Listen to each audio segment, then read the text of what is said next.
Pennsylvania's state system of higher education. 14 universities, infinite opportunities.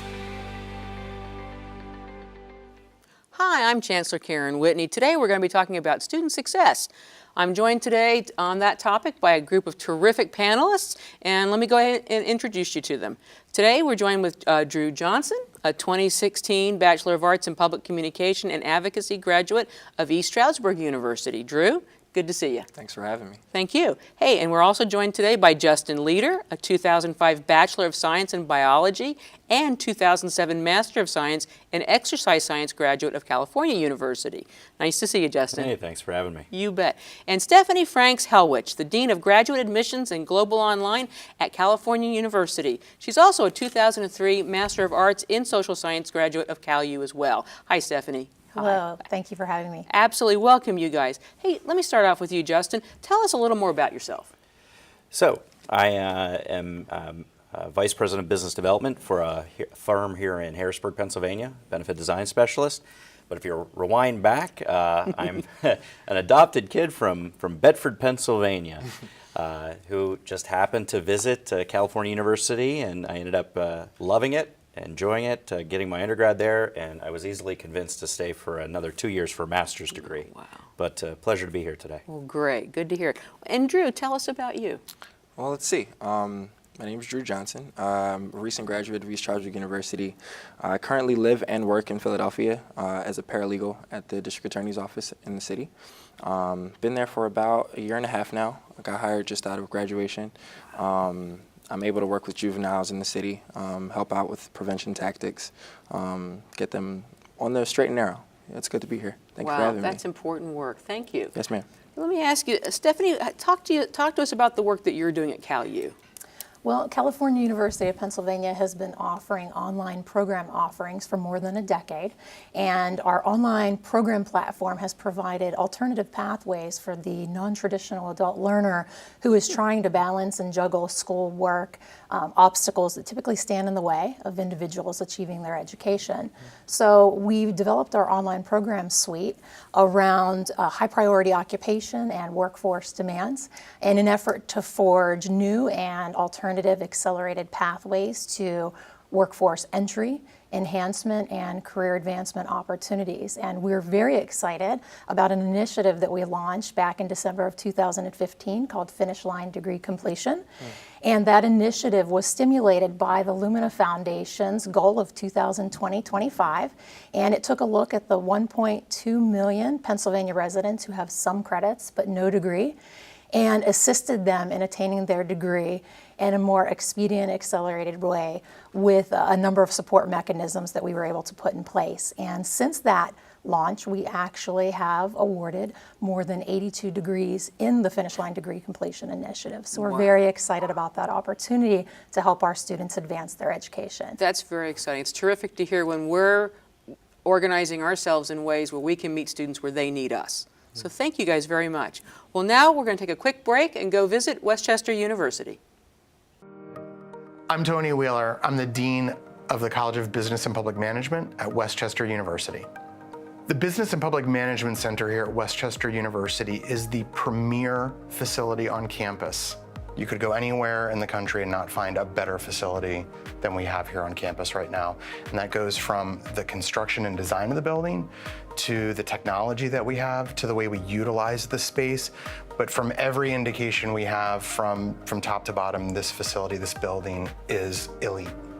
So we have 7 different departments that we house in the College of Business and Public Management. So within our college, when we have these different disciplines, we had to come up with a space that could meet the needs of all of these different disciplines. We have a couple of different types of classrooms that would facilitate different types of learning. Again, our model here is we want the student at the center of learning. We have our traditional stadium seating style where students are focusing on something at the front of the room.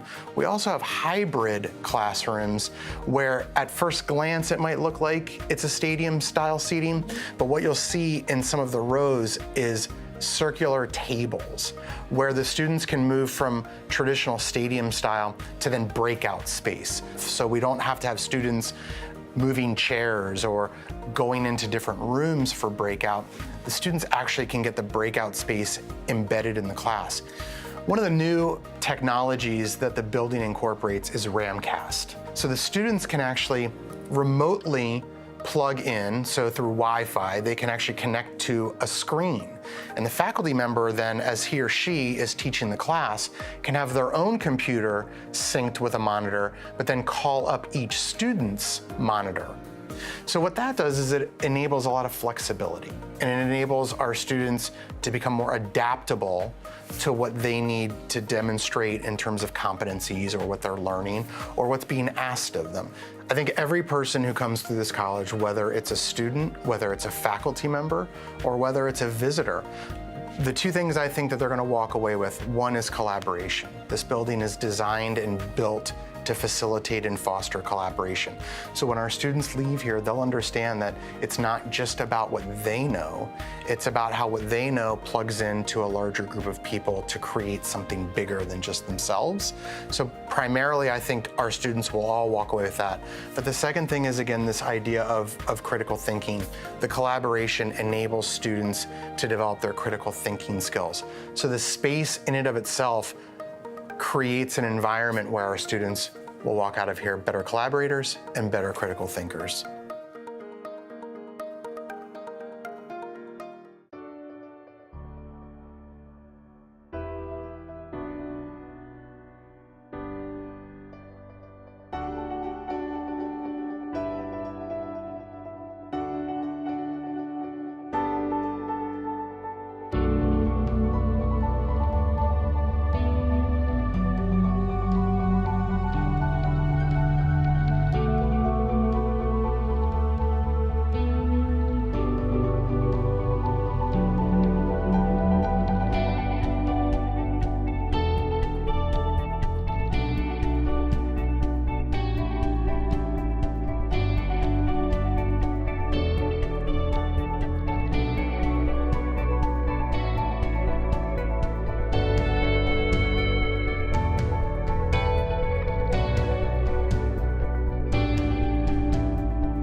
Welcome back. We're talking about student success today. Drew, I'm going to start with you. What are some of the opportunities you had at ESU, and how did they help you become a successful student and graduate? Let's see. I got involved very quickly at ESU. My second semester of freshman year, I got hired as a campus tour guide, and that kind of really influenced my trajectory at the campus. And from there, student leadership was kind of the way for me. I was able to really advertise and market this university as a place that is good for me, but also good for others as well. And for me, that was really empowering. From there, I transferred over to being a orientation leader, and I was a part of new student programs, which again, just further helped me build a good rapport with my incoming students and classmates. I provided them, I would say, with a familiar face, and that they were able to see us, as campus tour guides, and they come back on, oh yeah, like that's a friend, that's a campus friend to have. And then I ended my tenure at ESU as Student Senate President, and I was a part of student government for 2 years as well. And I would say that kind of just, fueled visibility in a way. The nature of our campuses in general is that they're small and that they feel more like family than anything else. So to be a prominent student on campus and then to still share the same spaces as my colleagues really made me really made me feel accountable for the information that I gave to them, and really fueled my drive to continue really to lead in that way. So. Sounds like you were very involved, and it was a big part of your success in graduation. Big time, no doubt. That's terrific. Thank you. Hey, let me ask Stephanie, what are some of the opportunities students have in graduate and global online programs at Cal to be involved? Well, our global reach enables students to study from anywhere, anytime, and we still are able to afford them the same quality education as our campus-based students. So whether you choose to study online or whether you choose to study on campus, those students still have the same desire for outcomes, They want to understand how much it's going to cost. They want to understand how long it's going to take them to complete the program. And they want to know, if I do complete these programs, am I going to be able to find gainful employment in a field that I love and enjoy? What we've been able to do in offering both online and on-campus platforms is to bring students from all walks of life, from 50 states and 10 countries, where we've graduated students. And then we offer a program suite of more than 75 programs that, again, were built around industry relevant jobs that individuals can find gainful employment upon graduation. Some of those programs are very unique in nature, like our Arabic Studies programs, others in industries like business, healthcare, and education, and the ever so important STEM-related industry fields. Oh, sure. Wow, that's very exciting. Thank you. Hey, Justin, tell us about your experiences at Cal. So I look back at Cal U with a lot of nostalgia for a number of reasons. Coming from a very small town and stepping onto that university, I think I essentially found two things. I found a home and a permanent family in a lot of ways. I, much like Drew, got involved with the university very early on as a resident assistant, later on becoming a community assistant, and then being a GA throughout my master's degree. But when I think back to my experience at Cal, it's the relationships, it's the structure, and it's that family that was provided to me that ultimately I lacked in my childhood. So it was a wonderful experience. That's terrific, and it really helped you and to graduate, and it sounds like and beyond. So well done. Absolutely. Thank you. Okay, well now let's go ahead and take a quick break and head on out to Shippensburg University. This circuit board actually is one that was made here. We have software engineering, computer engineering, electrical engineering, mechanical engineering, and we're working on civil. There's a lot of technology here that the students have access to. It's one of the unique aspects of our program. It's an affordable engineering program that is of high quality. Well, the students are just excited to see, state-of-the-art technology.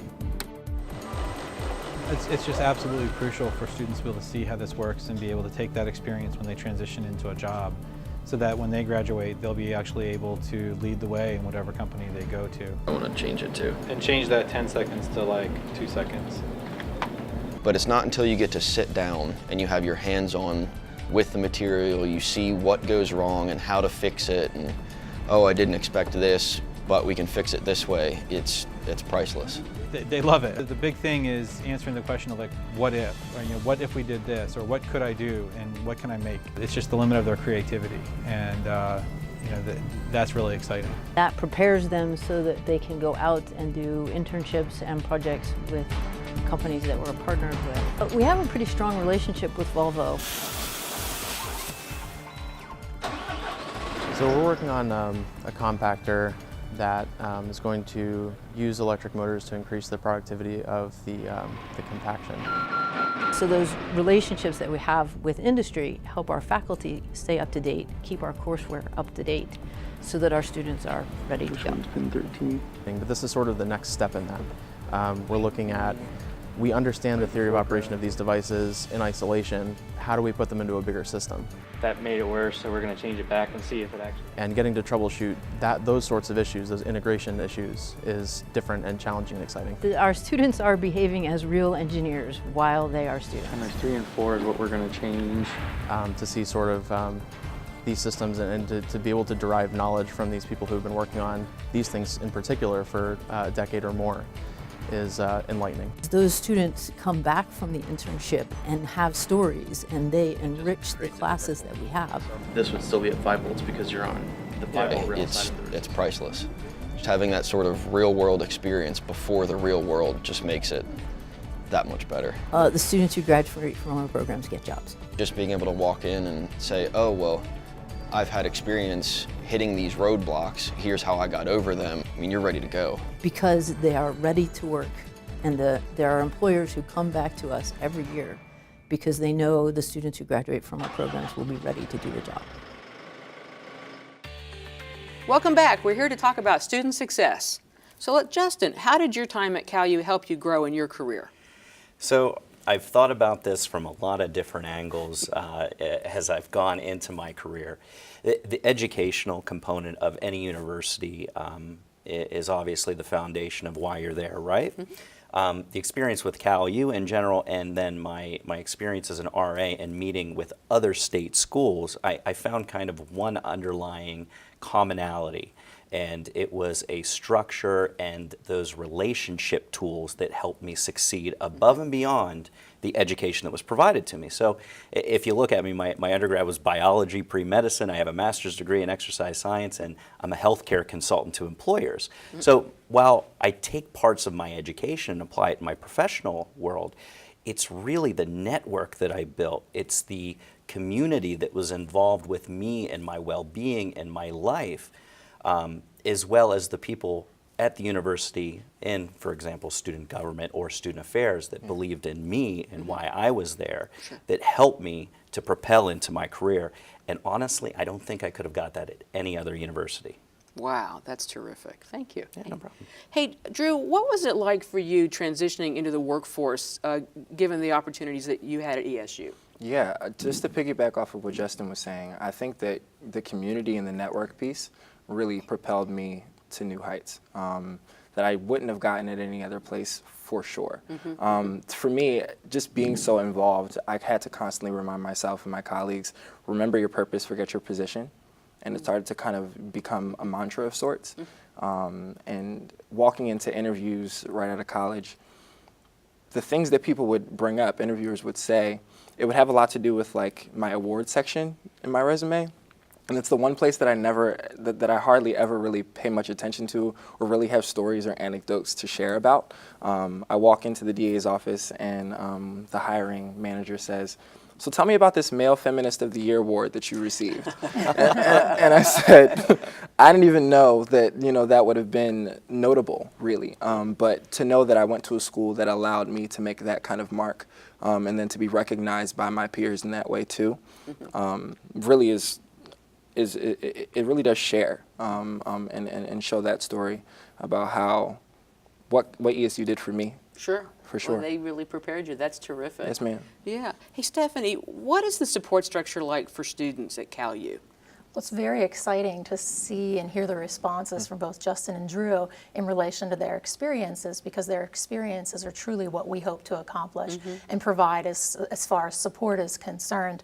We pride ourselves in the commitment that we make to our students and helping them every step of the way throughout the process to help them acquire their education, and that's everything from inquiry to graduation and beyond. And our goal is to help them remove all those obstacles that typically would stand in the way of them achieving their education. So we want to take that off of their plate so that they can focus on their primary reason for being there, and that reason is so that they can attain their degree. Wow, that's pretty exciting. Wow. Well, I think at this point, let's go ahead and we'll take a quick break and visit Lock Haven University. I completed an internship at Geisinger Corporate Communications. I was in charge of writing press releases, newsletters, working with the editing team, and they wanted to really have me focus around all of the different aspects of what they had to offer. I interned in the Pennsylvania State Senate for State Senator Joseph Scarnati. I had an incredible opportunity to network with some of the top legislators in the state. I also worked on a couple projects for the Chief of Staff, as well as one of the budget specialists in the office, since it was budget time. Students spend their whole lives, 18 years of their lives, feeling like they're a vessel waiting to be filled with the knowledge that their teachers and coaches give them. And the internship provides a transition where they take that knowledge and begin to understand that they're really in control, because they step into an actual workplace and they get to put into practice all of the things that they have actually learned in school. Working with not only our office with our Career and Internship Navigator, along with faculty, to identify the internship of interest to that student, and really being able to articulate what they're learning in the classroom and then how that translates into the workforce, because the employers are looking for career competencies. Through my interview, they realized that I knew a lot of things from Lock Haven, and they figured that I was very knowledgeable in the communications aspect. And so they basically said, here's a project, what do you think, Erin? Reflection is very important in an internship. Typically, what a professor would want to do is get the student to think about how the work they did at the internship is a reflection of what they learned in school. Dr. Berard is my advisor in the political science department, and we talked probably once a week during my internship.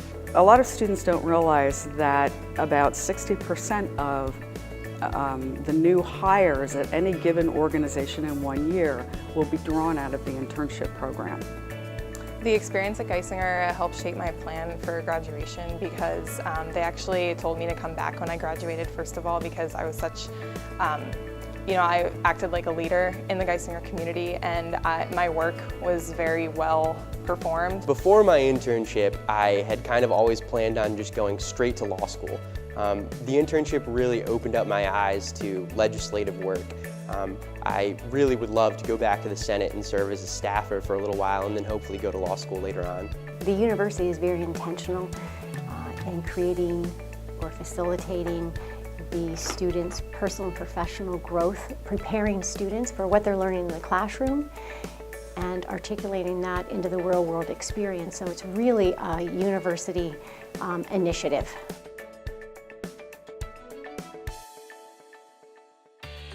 Welcome back. We're talking about student success at our 14 state universities. Hey, Justin, what advice would you give working professionals who are thinking about going to university or going back to the college? It's a great question because I'm in a position now where I'm seeking more education. Looking back, getting a master's was the right thing for me to do at the time, but as I go into my career, I think we all hit a point where we say, is there more that I can be doing? Am I honing my skills? And let's be honest, when you're 18 or 22 or 24, sometimes you don't really know what you want to do with the rest of your life. Heck, I'm going to be 35. I still don't know some days. But ultimately, one thing that I firmly believe is if you're not refining your skill set or you're not seeking some form of outside education, then you're shrinking, you're not growing. And that personal growth and development is important to me. So my advice for anybody that's looking to further their education is to do it. Much like going to the gym. We make excuses as to why we don't have enough time, but as long as you have the resources or the ability to take out student loans, it's only going to help you, and it help you advance your career and ultimately provide for your family. Sure, I can see that. That's absolutely true. Hey, Drew, what advice would you have for students who would be starting their college career this fall? Okay. To the incoming class of, what is that, 2022? 2022. That's my baby sister. All right, I have a baby sister. She's Logan. She's a senior in high school right now. And what I would tell her and her colleagues is to take full advantage of each and every opportunity that crosses your path, but also be reminded to keep the main thing the main thing. Just as Stephanie, mentioned earlier, the degree is the reason why you're there.